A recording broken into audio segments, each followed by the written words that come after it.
লোকে চলতে ভয় পায়, চলতে ভয় পায়। আগে আমরা কোনো ঘটনা ঘটতো, সে চোর হোক বা অ্যাক্সিডেন্ট হোক বা যে কোনো ঘটনাই ঘটুক না কেন, সেই ঘটনাকে আমরা তাৎপর্যপূর্ণ সেই ঘটনাকে বিস্তারিত জানার চেষ্টা করতাম। কিন্তু এখন কোনো ঘটনা ঘটলে কে হয়েছে, হিন্দু না মুসলিম, হিন্দু না মুসলিম। এই যে অমৃতিতে একটা ঘটনা ঘটলো, একটা দুষ্কৃতীকে মেরে দেওয়া হলো, সারা রাত জুড়ে ঘুমাইনি আমরা। ফোন এত কি হয়েছে সারা মালদা জুড়ে, বিশেষ করে আমার মোথাবাড়িতে তাই হয়েছে, আমি জানি না আশেপাশে কি হয়েছে। সারা মোথাবাড়িতে যেখানে এইচ কাস্টের ভাইয়েরা আমাদের থাকেন, তারা রাস্তায় হাসুয়া লাঠি নিয়ে রাস্তায় আছে, যে মুসলিমরা ঢুকে অ্যাটাক করছে।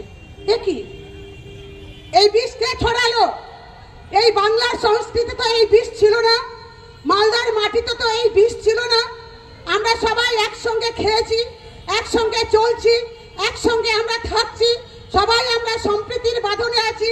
আজকে একটা ঘটনাকে কেন্দ্র করে সবকিছু বাদ দিয়ে তার অন্তর্নিহিত কারণ খুঁজে বের না করে কেবলমাত্র একটা তকমা দিয়ে, যেভাবে আজকে সাম্প্রদায়িক সুরসুরি দিয়ে আমাদের সম্প্রীতিতে আঘাত হানার চেষ্টা করছে, আমাদের সংবিধানে আঘাত হানার চেষ্টা করছে, সেই দলকে অন্তত আপনারা ছুঁড়ে ফেলুন, এই কথা বলতে এসেছি। আজকে আমি বিশেষ করে বিজেপি যারা রয়েছেন তাদেরকে অন্তত পক্ষে আমি এইটুকুটা বার্তা দিতে চাই যে দেখুন, আগুন নিয়ে খেলবেন না, আগুন নিয়ে খেলতে গেলে নিজেই কিন্তু আগুনে পড়ে যাবেন।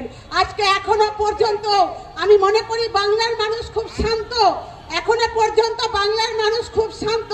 তাই প্রতি মুহূর্তে যেখানেই যাচ্ছেন, যে বক্তব্যগুলো আপনারা দিচ্ছেন, যদি পাবলিক খেপে যায় আপনাদেরকে কিন্তু ছাড়বে না, এটা মাথায় রাখবেন। পাবলিক শান্ত আছে তাই আপনারা শামশেরগঞ্জে যেতে পারলেন, পাবলিক শান্ত আছে তাই আপনারা মোথাবাড়িতে যেতে পারলেন, পাবলিক শান্ত আছে তাই আপনারা বেলডাঙ্গে যেতে পারলেন। কিন্তু পাবলিক যদি খেপে যায় আপনারা একটা পথ হিলতে পারবেন না, এটা মাথায় রাখবেন।